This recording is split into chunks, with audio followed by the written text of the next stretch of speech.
Okay, hi everybody. This is great to see you all finally. I'm sorry that it took so long to organize ourselves. I wasn't allowed into my own meeting for 5 minutes. But it's great to see you. I'm all decked out. You can see with my Barrett ASU colors for this wonderful weekend. So welcome to all of you.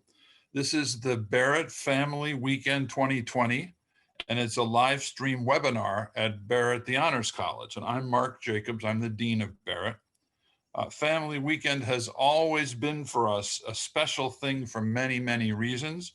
But first among them is that it's the only time each year that everyone is together, at least on Zoom in this case this year.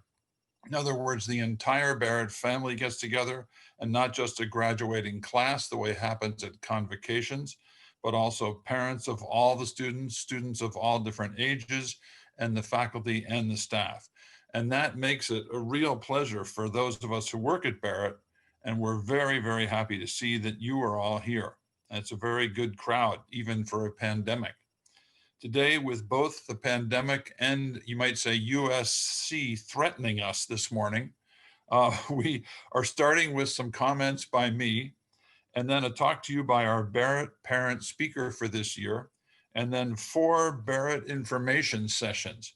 And these will be in a sequence about 15 minutes each. These will be a faculty session telling you about, from the faculty viewpoint, what the human event course is like and that sort of thing.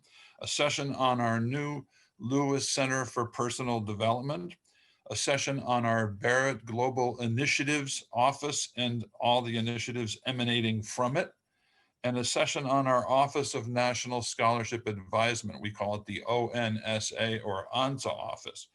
And then after these 4 sessions, at around 9:15, around 9:15, our Vice Dean, Nicola Foote, will come on and introduce one of our favorite annual events, the Student Talent Showcase Performance. Under non-COVID conditions, it takes place on a stage under a circus tent in our great courtyard. But today it will be a video of these wonderful performances by some of our most talented students for all of you to watch. And that showcase will end before 10 a.m. so you do not miss the start of the USC football game. Now, from move-in day and all the way up in normal times to Saturday information and coffee chats and smoothie Saturday support for students during exam weeks, our Barrett parents are our terrific friends. We know that one of the main avenues bringing top students into Barrett each year is the word of mouth enthusiasm from our parents about their experience and their sons or daughters' experience. And their enthusiasm is spread by them talking to neighbors, friends, relatives, whether actually in Arizona or out of state. And here to speak to you today with his take on the Barrett experience is one of our most committed parents, Craig Lewandowski. But I want to tell you a few things about Craig before he starts. Craig is a native Arizonan. He and his wife, Joanne, have both graduated from ASU's School of Accountancy. Craig also graduated from the Honors College. Joanne became an internal auditor for a bank, and Craig went into public accounting. He's a managing director at KPMG, one of the big 4 accounting firms, and they have 3 children, Michael, Maria, and Theo. Maria graduated from ASU with an electrical engineering degree in May 2020, and Michael and Theo are attending ASU, and Maria and Theo enrolled in Barrett. Craig enjoys being involved with Barrett and the students, and he really enjoys recruiting Barrett students to his company, as they are always the best. So it's a pleasure to welcome our parent speaker for 2020 Family Weekend, Craig Lewandowski. Craig.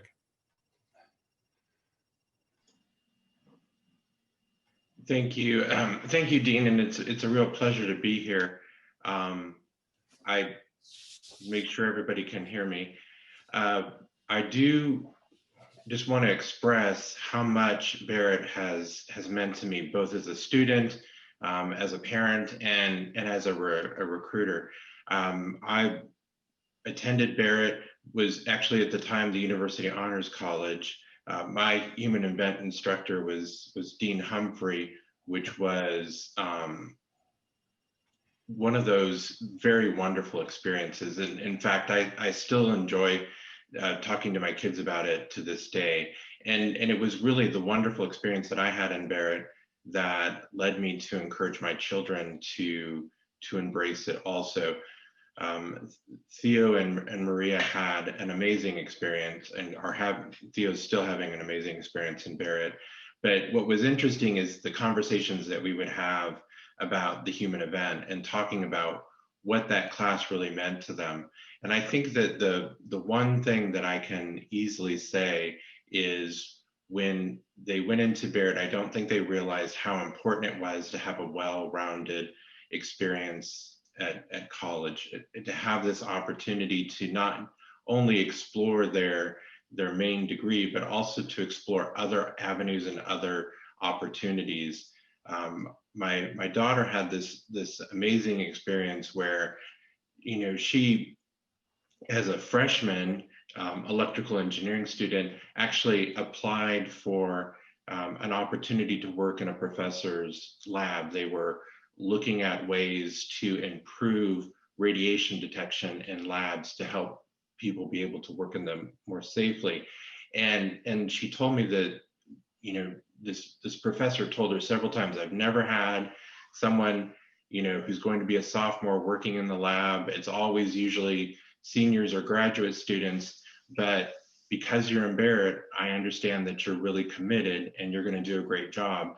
And the interesting thing is that working in that lab, that experience that she got eventually led to her internship and her current job at a major engineering firm. So I think the opportunities at Barrett are just absolutely amazing.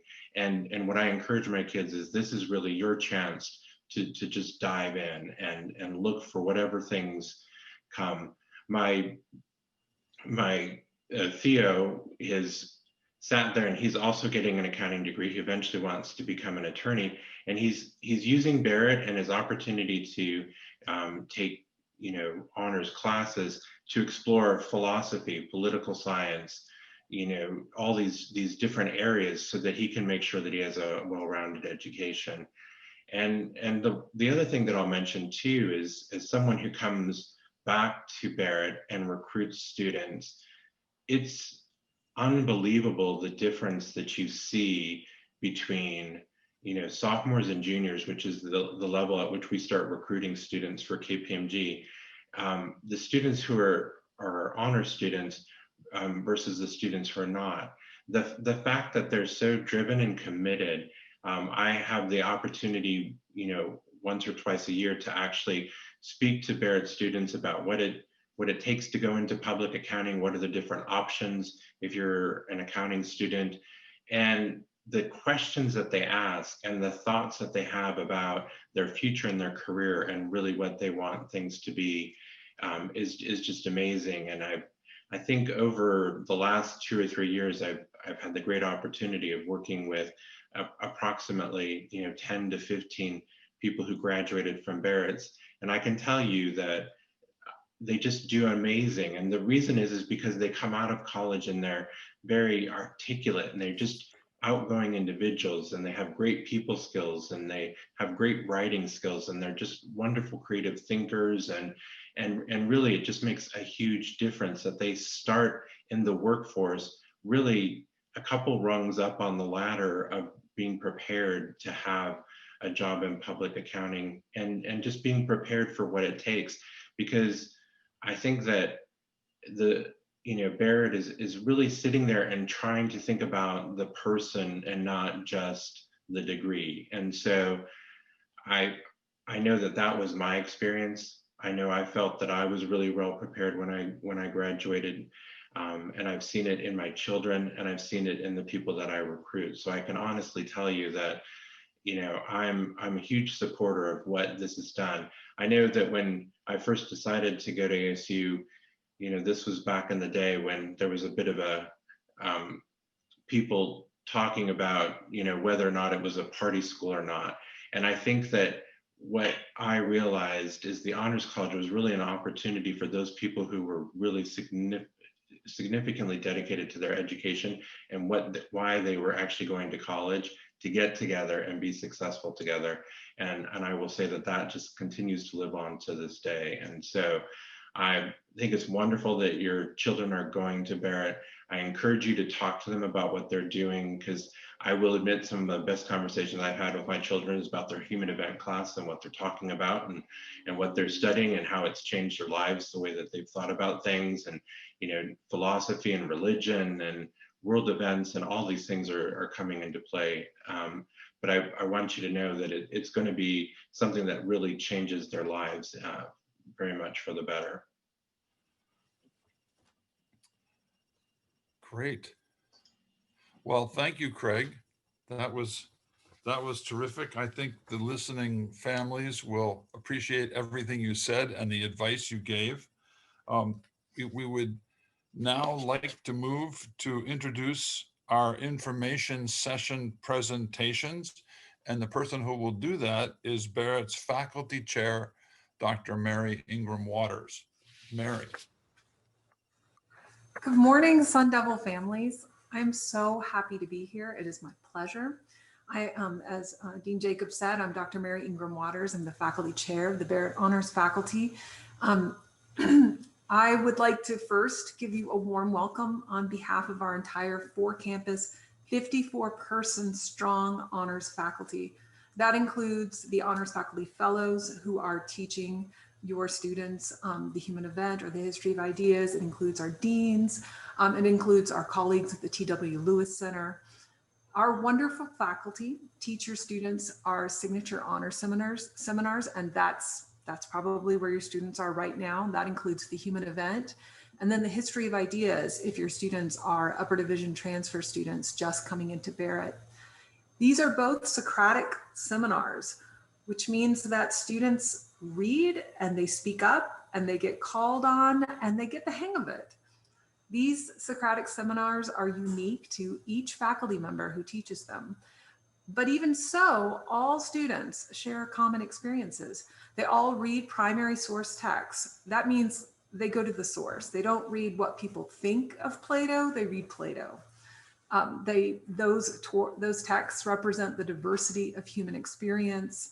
They write formal argumentative essays, which are very different kinds of essays than they might be used to writing. And they learn to engage in those Socratic dialogue discussions, which I think if done correctly, you feel both invigorated and also like you need a cup of coffee when you're done.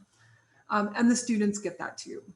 So what that means is that right now at this point in November, for all of you with first year students, your students have already composed 2 formal argumentative essays. And they probably have the hang of managing what can be a challenging weekly reading load and speaking up regularly in class. So that means your introverted student speaks up, your talkative student learns to listen or to be quiet. Everyone learns to read 150 pages of 2,000-year-old philosophy in a single week and to talk about it in class with enthusiasm. Let me tell you a little bit more about our faculty, because by now you probably have heard about some of them from your students. We're multidisciplinary and we run the gamut. If your students at Barrett West, they're likely being taught by people with PhDs in communication, philosophy, biology. At Tempe, the faculty, if they've got Dr. Foy, his PhD is in astrophysics. There's a number of faculty members who teach in the range of comparative literature. There are people with specialties in religious studies. We have 2 lawyers on our faculty, and actually another lawyer who we'll hear from this morning, but I'll let him introduce himself that way if he chooses. At Poly, which is where I am this semester, we have a plant biologist, an anthropologist, and me. I'm a sociologist. Downtown, you have philosophers, feminist theorists, scholars of indigenous literature and film, and performance studies. So I mean it when I say we are multidisciplinary. And what is special about that? Because many of you may know that ASU is actually really good at bringing together people with a lot of different disciplinary perspectives so that they can really understand the range of ways to, say, look at a grand challenge or a problem. ASU really does that well. So what's special about our faculty? Well, one of the things that we do is we model the commonly held norms of close reading, precise writing, and civil dialogues. Students may start by questioning, why am I in this class and what does it have to do, with my major?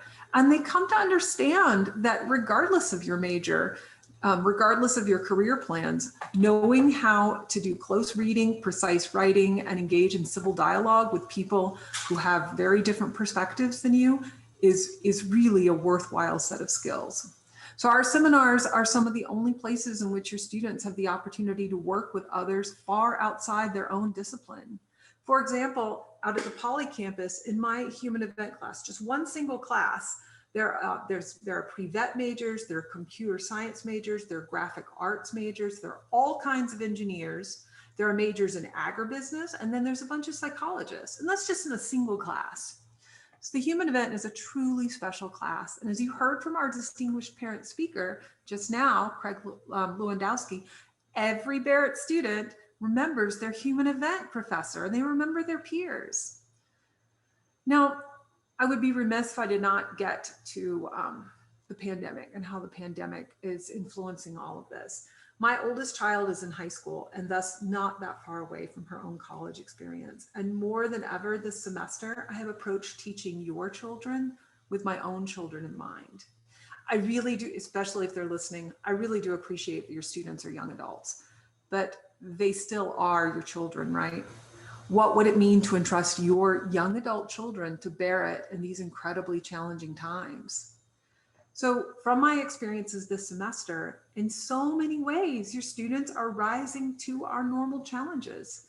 They're learning time management, they're building community with their peers, they're coming to office hours, they're figuring out how to live their lives on Zoom and with masks, they're meeting their teaching assistants, they're going to the writing center, they're going to the math center, they're building their confidence in their academic work, and they are doing it all during a pandemic. So they're the ones who are, I think, often leading us. They're the ones who figure things out first. I've come to think that this year's cohort of students, your young adult children, are truly going to be able to handle whatever life throws at them because of what they're pulling off, even in the face of these incredibly challenging times.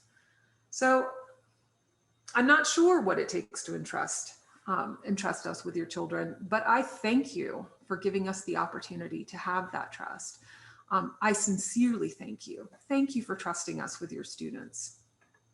Now it is my pleasure to introduce Scott Kaufman, who is the Executive Director of the T.W. Lewis Center for Personal Development. Thank you. Thanks so much, Mary. I'm going to do a quick screen share with all of you. So let me go ahead and do that.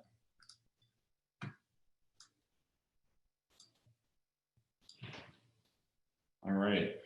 A couple decades ago, I, like your children, was a student in Barrett and can definitely commit that it was a fantastic experience. But one thing that I think we've brought to Barrett in the last year and a half since we launched the T.W. Lewis Center is a personal development center that's really focused on helping your students become successful both during the college experience, but also preparing them for success afterwards.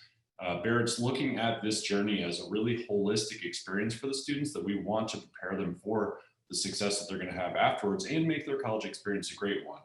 We're doing that in a few different ways. So these are the three pillars that we've brought through the T.W. Lewis Center. We have courses that are specific to personal development for each student. We have workshops that are single topic oriented, and I'm going to show you some examples of those.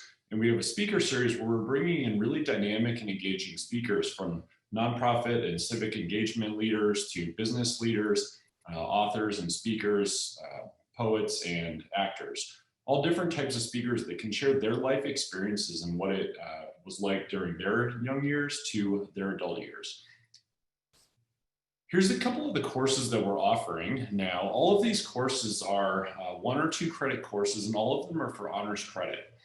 So not only do the students get the chance to focus on themselves and really how they can develop as young adults, as Mary said, but also earn honors credit while doing it. The core courses that we have here on the left, we have 4 of those. Self-awareness and leadership focuses on the individual. So learning about yourself as a young adult and transferring those characteristics into what it takes to become a successful leader, self-awareness and career success. So really preparing your children to become successful in their careers after they leave Barrett. Success, happiness, purpose, and meaning, which is one of our most popular courses that focuses on really what it takes to become thoughtful in the pursuit of designing a life that can lead to a great level of satisfaction and happiness and a sense of tremendous fulfillment through purpose.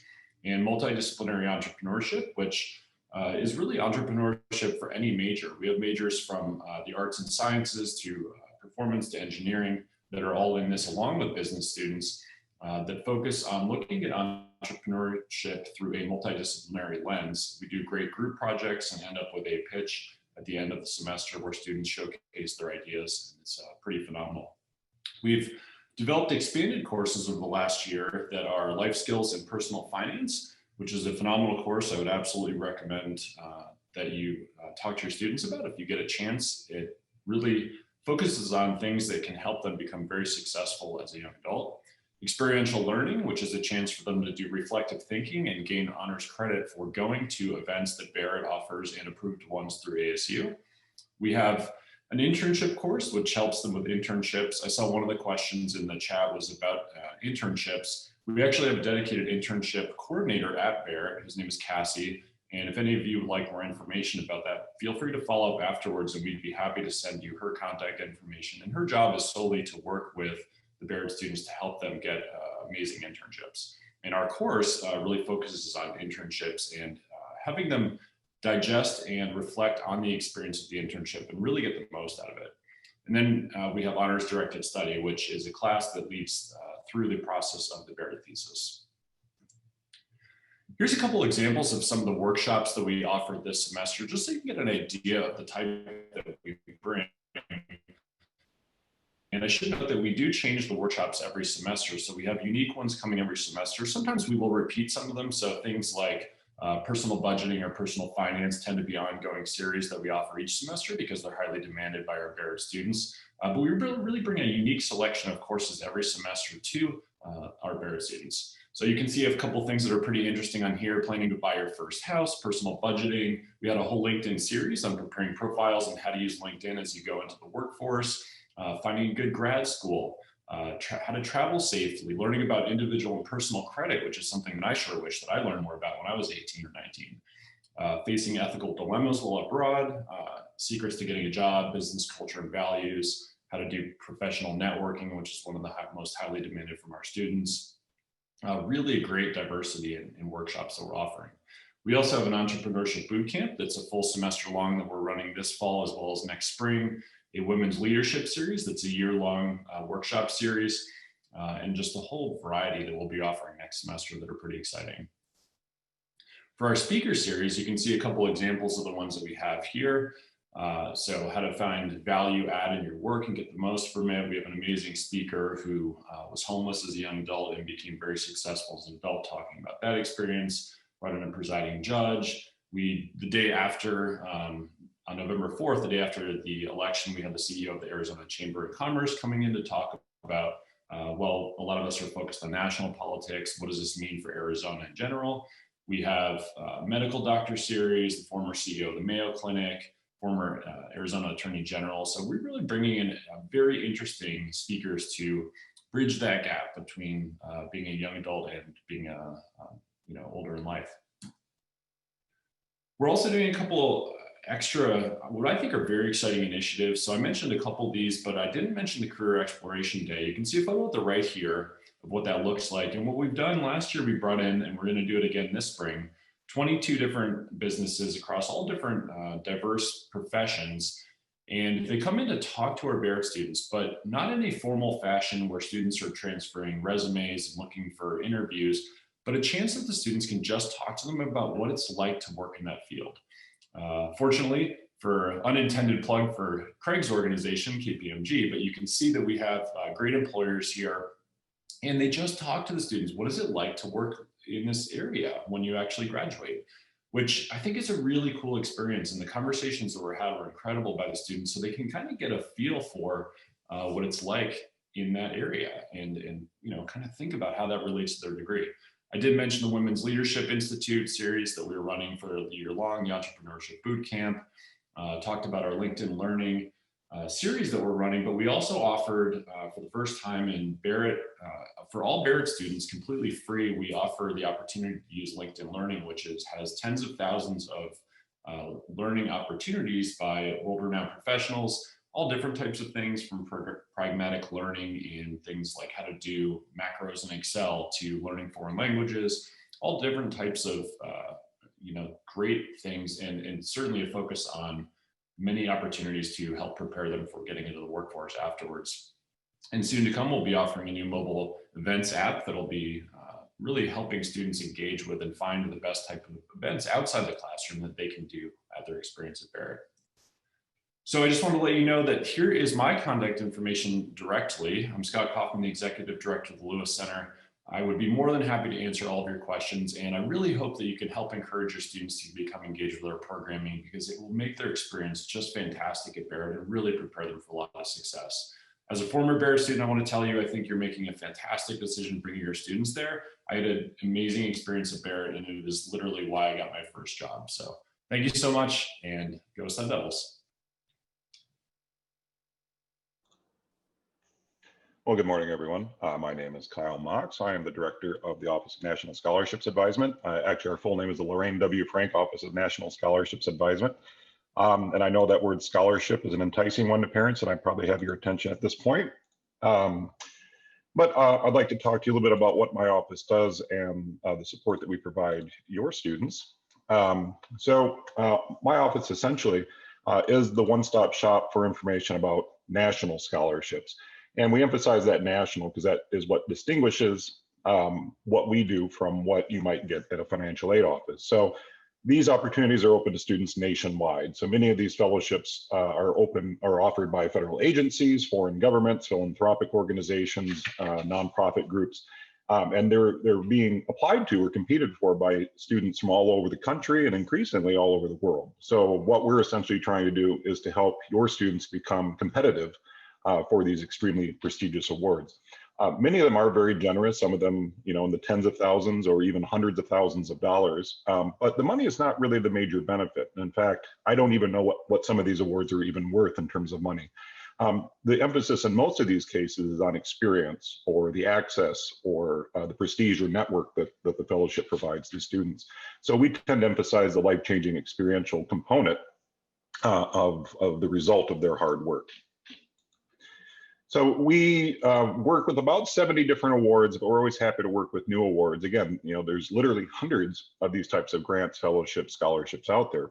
But we focus on about 70 awards that we can categorize as providing a global experience or supporting international travel, ones that recognize and support leadership potential and help those students develop into future leaders, support research, generally in STEM fields or lab research, but in all fields, of course. Many awards that promote language study, particularly critical need language study, languages that aren't commonly studied in the American classroom. And of course, large number of awards for graduating seniors and alumni who are trying to seek funding for graduate study in various fields. Our website is a wonderful resource, and I say that because I designed it, of course, but we do really intend this to be a resource and not just a place to find a phone number. You can subscribe to a weekly bulletin of events that are upcoming. So students say all the time, well, how do I know when you're having an info session? Like, subscribe to the bulletin once a week. We also have a full calendar here, a database that you can search of the main fellowships that we work with, and details about how to apply. And students can schedule meetings with us. Of course, we're doing this all via Zoom. They can schedule appointments right on their own online. We've done pretty well, and I'm going to avoid any sort of hyperbole and just give you the numbers. I mean, this is how well we've done. Some of you might know some of these names. Rhodes Scholarship, everyone knows the Rhodes Scholar, of course. We've had 2 in the last 5 years. We have 2 students, I'm pleased to announce, no one else knows this yet, but we have 2 students going to interview this weekend. I just found out last night. 6 Gates Cambridge Scholars in 5 years. That's a full ride scholarship for any graduate degree at Cambridge University. And we outperform every school in the country in the Udall Scholarship, which is for environmentalists and Native American activists. And Fulbright is probably our marquee program. Fulbright provides, excuse me, full funding for a full year academic experience abroad, whether teaching, conducting research, engaging in study, to almost any country in the world. This is probably my favorite slide, and I love showing students this slide to show them what our peer group actually is. The Board of Regents provides us a peer group of institutions, and they're on a different slide. I'm not going to show you that one. This is our peer group as far as Fulbright goes. You can see there's some pretty notable schools on that list. And the only other public school on this list is the University of Michigan, who submits 3 or 4 times as many applicants as we do. So it gives me a great deal of satisfaction to be ahead of our Pac-12 rival Stanford, but also to be in the running against all of these Ivy League schools. And again, people look at this list and they're very surprised, and they say, well, of course, ASU has 100,000 students. They must swarm the pool too. Actually, no, we only submit between 50 and 85 applications a year, but our selection rate is more than 10 points above the national average. And that's due in large part to the emphasis that we put on the process itself. These awards are highly competitive. We make no secret of that. Maybe 1 in 3 of our Fulbright applicants will get success. Every year, 20 students apply for the Goldwater, and only 2 or 3 are going to win from ASU. So we are knowingly engaging in a process that has very limited odds of success. And for that reason, we emphasize the process itself, because in applying for one of these major awards, the students are going to learn a lot about themselves. They're going to be forced to articulate a personal vision. They're going to become a better leader because their goals are clear. They're aware of what their own skill set is. And overall, they'll become a better person. And I'm not afraid to say that, right? We also know this. If you don't submit, the answer is definitely no. So our own post-applicant survey show that an overwhelming majority of our students find the process valuable. They find it instructive, and they're glad that they did it. And they have a lot of good advice for future applicants too. A lot of students come to me and they say, okay, Dr. Mox, how can I become the best applicant for whatever? And there's really no such thing as an ideal applicant. You know, the selection criteria for all these awards vary quite a bit. This is a very different category than the sort of general merit scholarships that one gets for undergraduate study. They're just kind of looking at outstanding excellence in the field of excellence. Well, here, you know, we're really looking at the mission of the fellowship and trying to match students to that particular purpose. So every student is unique. They come in here with their own background, their own experiences, their own skills, their own achievements. And, you know, we look at where an applicant's strong and we look at where they're weak, and we think about, okay, if this is what your goal is, then this is what you need to work on. But in general, most of the fellowships are looking at the student's academic record, of course. Some scholarships are going to have very high expectations. If you don't have a 3.9 or higher, you probably shouldn't apply for the Rhodes Scholarship. Other ones are going to be more open. They're looking at relevant service or leadership opportunities or experience from the students. Have they gone out and done things in the world? Again, most of these fellowships are focused on experience. But really, I would say all of them are going to require some serious self-reflection and vision. Students need to sit down and explain and make that argument for why they need this money, why they need this fellowship. And of course, letters of recommendation, which come from building very strong relationships with faculty, a skill that they learn from day one in developing these strong relationships with Barrett faculty. So in terms of where we step in, we provide a comprehensive array of different resources. Of course, we're doing a lot of webinars. I did a whole 12-part series over the summer. We're recently doing a 3-part series that introduces students to our services and the types of thinking that's required to get started.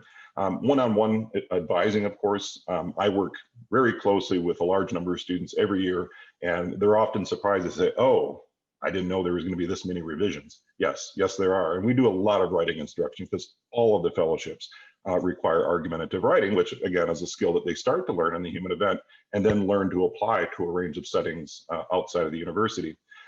Interview prep, a lot of fun. Any of you that have ever interviewed for a job know how much fun it is to be on that side of the table, but we're working with our applicants to make sure that they present their case well and they're comfortable in that situation. We form faculty committees and we get the faculty involved to mentor them as well. So I encourage you to reach out to us if you have any questions, or if your students want to get involved, drive them to our website, get them signed up for the bulletin, and attend one of our future information sessions. Every semester we do just some general introduction sessions, and we're just happy to meet with a student who says, I don't know exactly what I want, but I feel like I should talk to you. We're happy with that meeting as well. So I'm certainly happy to answer any questions that you throw into the Q&A. And if you have any questions, you can follow up with Ansa at asu.edu. Thank you. Next, I would like to introduce my counterpart, Jason Briggs, who is our Director of Global Initiatives. All right, great. So good morning, everyone. Great to be with you. I hope you're having a good start to the weekend. I wanted to talk about a few of our global programs. And as Kyle mentioned, of course, anything I don't cover, if you have any questions, please post those to the Q&A, or you're more than welcome to email me directly. I wanted to start by talking a little bit about our Distinguished Global Leader Series. This program is focused on bringing former world leaders or current world leaders across a variety of areas and geographic locations across the world to Barrett to be in residence with our students over the course of 2 or 3 weeks, or perhaps to teach a course. This program has been going on for a few years now, and this semester, even with our current situation with the pandemic, we've moved that, like everything else, to a virtual format. But last month, we had Jose Ramos Horta, who's the former president of East Timor and a Nobel Peace Prize laureate. He came and did a keynote address and a Q&A. We had a lot of students who attended that. In addition to a large group session, we actually had a small group conversation where we had a handful of students who were able to directly engage with him in a conversation. And of course, the students really enjoyed that opportunity. In addition to President Ramos Horta, this coming week, actually, we have 2 more global leaders that will be, one will be virtual, one will be in person at Barrett. The first one is Dr. Simon Adams, who is the executive director of the Center for the Responsibility to Protect, which is an international NGO which advises the UN Security Council and the UN Human Rights Commission on human rights and mass atrocity crimes. In addition to that, they also train UN peacekeepers, and he has a lot of experience over the past 2 decades, 2 or 3 decades actually, investigating mass atrocity crimes around the world in Iraq, Syria, Afghanistan, Rwanda. So he is actually coming this week to teach a class on that topic, human rights and mass atrocity crimes. So that's a great opportunity for the students to not only engage, but learn from a current practitioner, a leading practitioner in that field. So he's arriving on Monday. And then on Thursday, on November 12th, we are hosting a similar format as President Ramos Horta. We are hosting Prime Minister P.J. Patterson. So he's the former Prime Minister of Jamaica.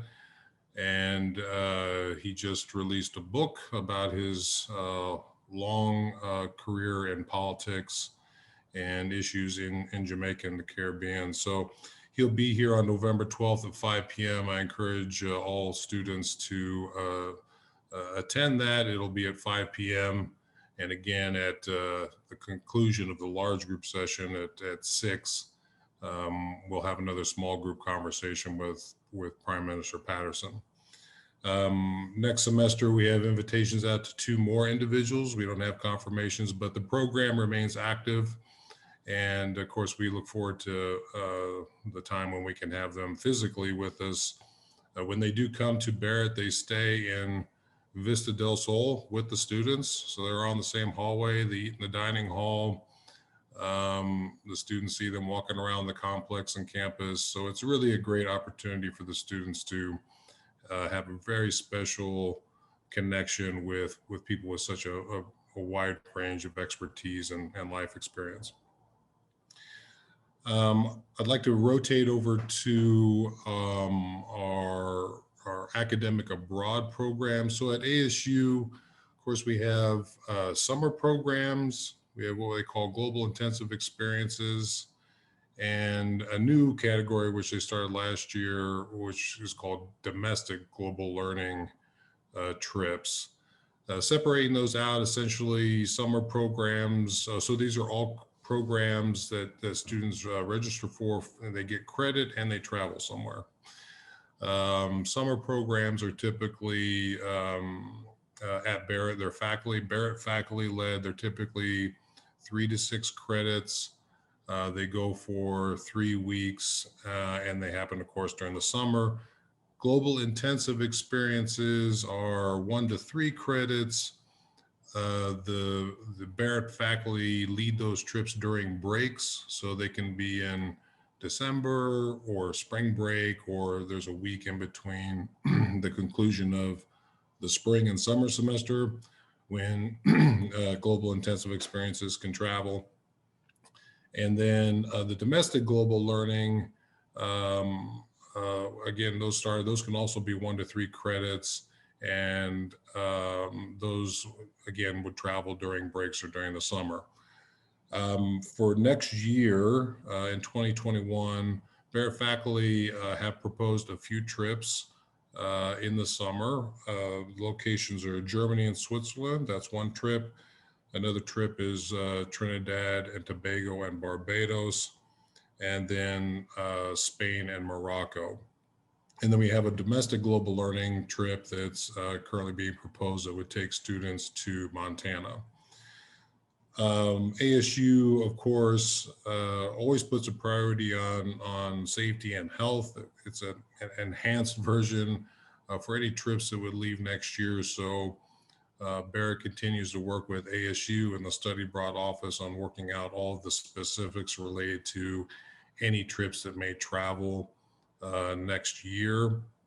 So we're waiting on hearing more about the various protocols that will be in place to make sure that if trips go, that they are positioned well to be successful. And related to the academic abroad trips, I did want to mention that every year Barrett offers a travel scholarship, the Barrett Travel Scholarship. I always strongly encourage students to apply for that. Last year, this year for 2020, of course, those trips were canceled, but we awarded 70 scholarships to students who applied. I think that was about 50% almost of the students who applied for the scholarship got one. So for next year, for these 2021 trips, the Barrett Travel Scholarship is open for application. This deadline for that is January 15th. So students for the travel scholarship related to the trips, the deadline for the scholarship is January 15th, and then they have to sign up for one of the Barrett trips by March 1. So the Barrett Travel Scholarship is just for Barrett trips. I get that question a lot every year from students. They can't use a scholarship on, for example, a WP Carey trip. So it's for our trips, our Barrett faculty-led trips, and there's still a couple more months to go. So as we get more information about what's happening with our programs, our travel programs in 2021, as those get posted and hopefully programs open for registration, please keep that in mind. And again, encourage you to apply, encourage all students to apply for that. For Barrett, in addition to our academic abroad, we also have what I call a service abroad, which is our Global Resolve program. So this is a service learning program where students take a course of the same name, Global Resolve, HON 394 Global Resolve. The course is offered every fall and spring. This is a project-based course where students are formed into project teams. We utilize human-centered design and teach the students the core focus of the program, or at least the course, is to help the students develop their design thinking skills, cultural intelligence, of course, country knowledge for the locations of where the projects are. But the students in that course are paired with a mentor, a faculty mentor. The projects are typically multi-semester, multi-year, so each incoming group of students carry the projects a little bit further forward, semester to semester. The course and the formal program is open to sophomores or higher. This semester, we have projects in Kenya, Mexico, Peru, St. Lucia, and Trinidad and Tobago. We take all majors. We place a high value on forming interdisciplinary teams. So you don't have to be an engineer to be on our project in Kenya. We look for students from all majors because it's usually all of the projects have a multifaceted need and approach. For example, our Peru project is on clean water, and we're starting a new project at our location on aquaculture. And really the value of these programs is this, we establish a relationship with a community partner. We focus on global South countries. This semester, of course, we've been virtual, but the students have really, I've been impressed with the way they've been able to advance the projects, in large part due to the collaboration with these community partners. So for next semester, we'll still have the same list of projects. The course has seats open, so if any students are interested, they're more than welcome to reach out to me and hopefully enroll. But the projects, we work on them throughout the semester, and then ideally we travel to that location to conduct project implementation. So similar to the academic abroad programs, we're waiting to see how things align for travel next summer. But in the case that we're in a better position than we are today, then Global Resolve projects also travel in the summer and then also spring break. And we have had project trips run in December after the end of the fall semester. It just depends on where we're going and when the ideal opportunity or time is to work with our community partners. We've had projects in Nepal in the past where it's actually better to travel in December than over the summer. In addition to the formal program, we started this semester actually the Global Resolve Club. The purpose of the club is to have the program have a little bit more of a footprint within our domestic context. The club is open to all Barrett students, so first years can get involved. I think this is a great way for them to get introduced into the Global Resolve program and the way that we work on projects and our philosophical approach to working with grassroots communities in the Global South. The club is like a lot of other things working virtually this semester, but we have 4 co-chairs on that. They've already established connections with 4 different local organizations that work on global issues. And so we're trying to find ways for the students to get involved and support those organizations, get some experience and understand how, NGOs or local organizations can work on global issues from Arizona. And then the ultimate goal, again, hinged on whether we can, the time when we can get out and be more physically present in communities, is to develop a larger project in Arizona. And we've made inroads into a few different tribal nations here in Arizona, which have need, and we're hopeful that we can get those positioned to where we can get out to those locations in Arizona and start working in those communities with their community leaders and stakeholders. So for the club, again, we welcome all students, and it's pretty easy. They just go to There's just a registration page. We hold monthly meetings, maybe more. And then as we develop more opportunities for the students to get involved on actual mini projects or this bigger project I just discussed, then we'll obviously communicate that to them in the meetings and get that going. For student exchange, I want to highlight a couple of different exchange opportunities for Barrett students. We have 2 student exchanges, one with University College Groningen in the Netherlands and National University Singapore. These are ASU student exchange agreements.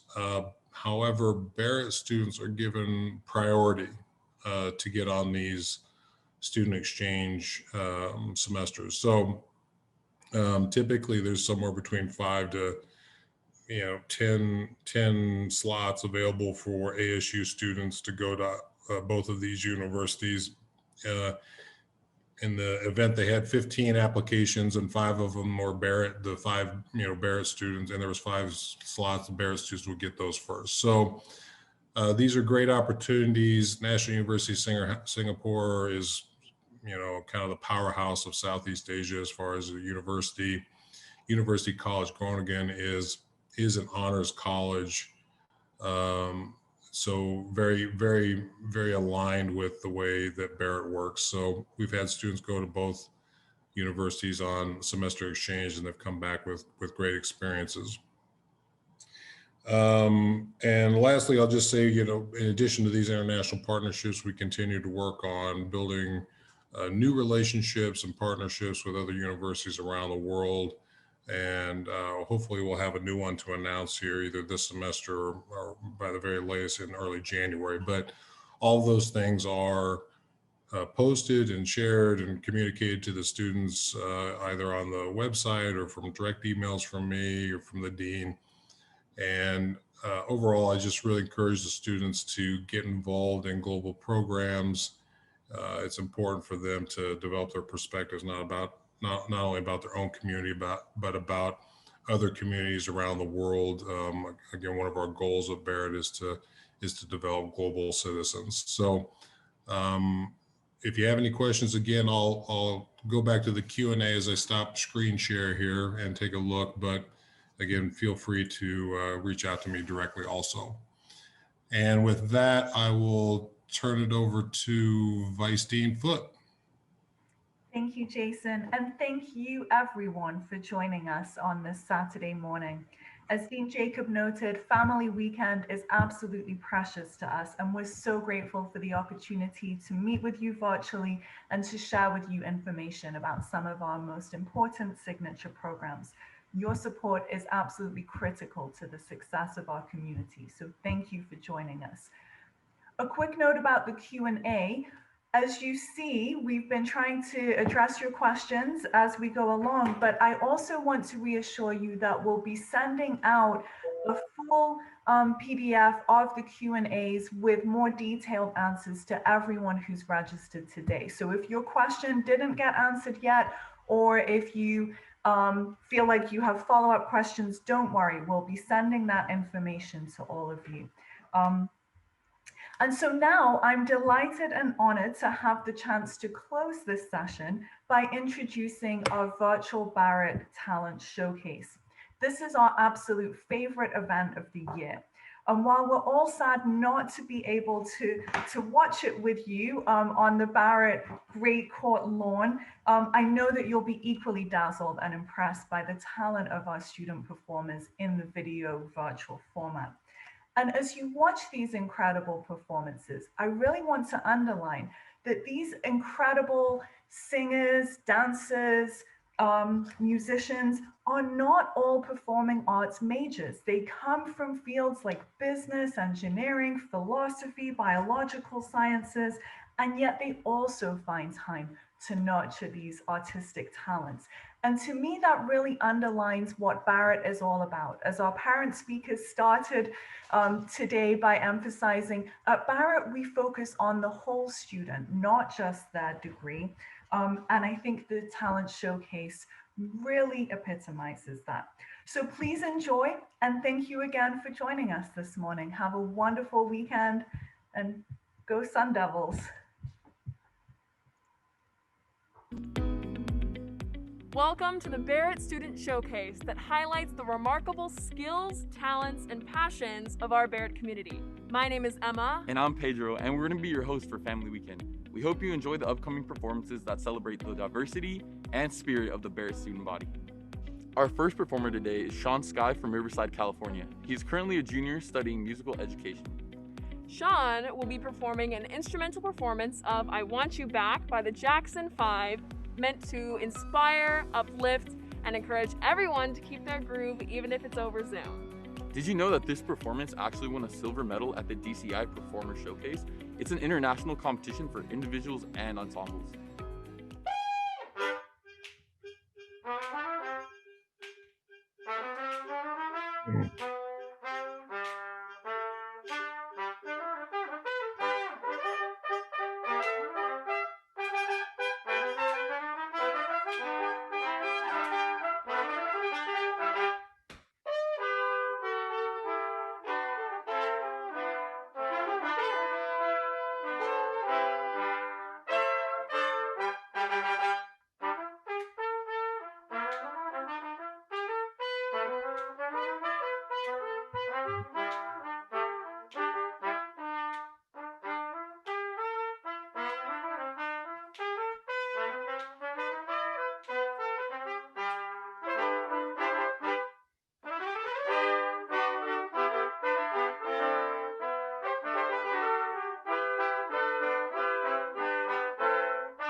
Our next performer is Anna Sarah, a junior studying musical theater from Scottsdale, Arizona. Anna will be conducting herself singing all 4 choral parts of the song Africa by Toto. Anna and her dad love this song so much that they saw Toto in concert last year.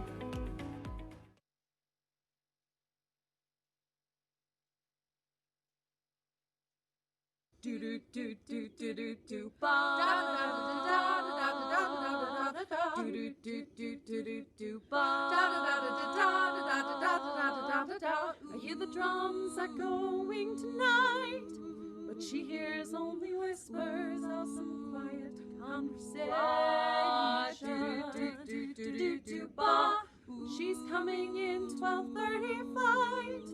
Her moonlit wings reflect the stars that guide me towards salvation.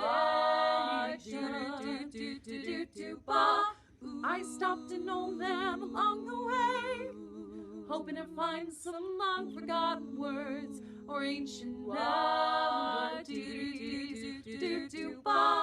He turned to me as if to say, "Hurry, boy, it's waiting there for you." Ooh, it's gonna take a lot to drag me away from you. something that 100 men or more could ever do. I bless the rains down in Africa. Gonna take some time to do the things we never had. Ooh, do do do do do do do ba. Da da da da da da da da da da. Do do do do do do do ba. Da da da da da da da da. The wild dogs cry out in the night as they grow restless, longing for some solitary company. Do-do-do-do-do-do-ba. I know that I must do what's right, sure as Kilimanjaro rises like Olympus above the Serengeti. Do-do-do-do-do-ba. I seek to cure what's deep inside, frightened of this thing that I've become. It's gonna take a lot to drag me away from you. There's nothing that 100 men or more could ever do. I bless the rains down in Africa. Gonna take some time to do the things we never had. Ooh, do do do do do do do ba. Ooh, it's gonna take a lot to drag me away from you. There's nothing that 100 men or more could ever do. I bless the rains down in Africa. I bless the rains down in Africa. I bless the rains down in Africa. I bless the rains down in Africa. Gonna take some time to do the things we never had. Ooh, do do do do do do ba.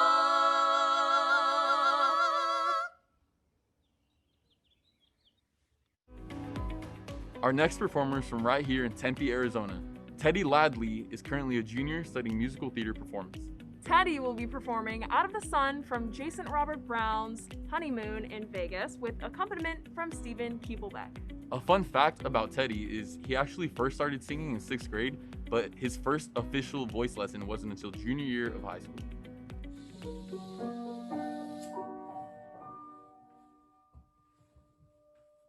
When we're young, we think that we're invincible. We act like we know all there is to know. We pop our pills or smoke our dope and never realize that hope is just a visitor, a guest star on the show. When we're young, we don't know from impossible. We put our faith in moxie and romance, but when it's ripped away, tossed out the door, it strips your innocence right to the core, and soon you spend your time just wishing for a second chance. Right, Steve? Yeah.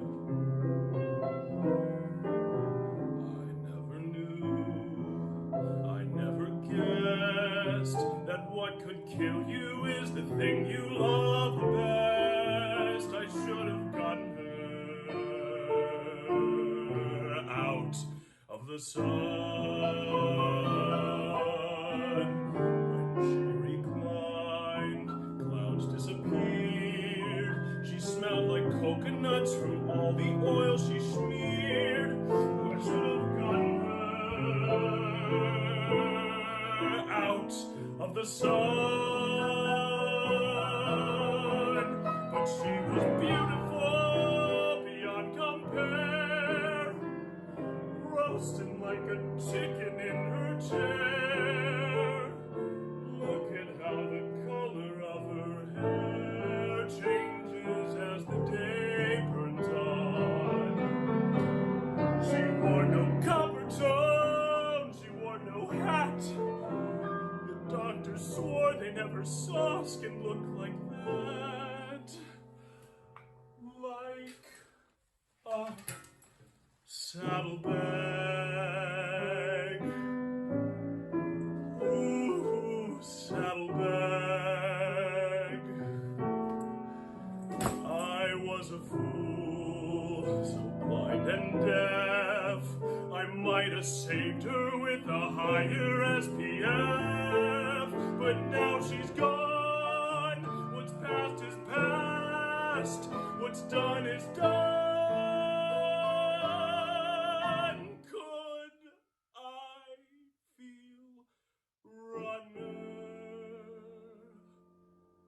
I wish I'd gotten her out of the sun.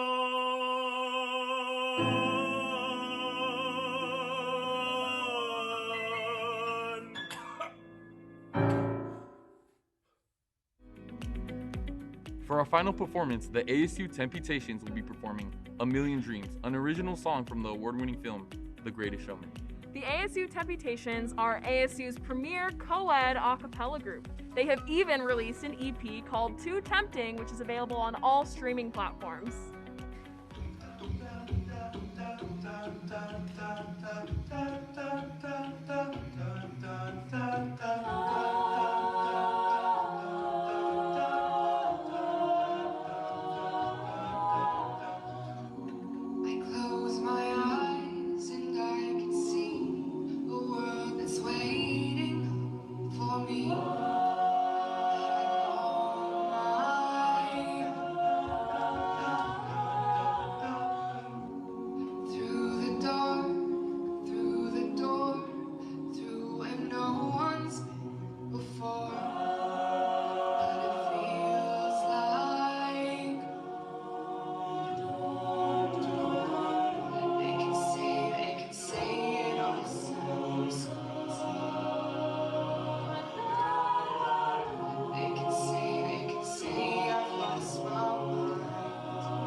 We hope you enjoyed watching these performances as much as we did. Thank you all for tuning in, and we will see you next year.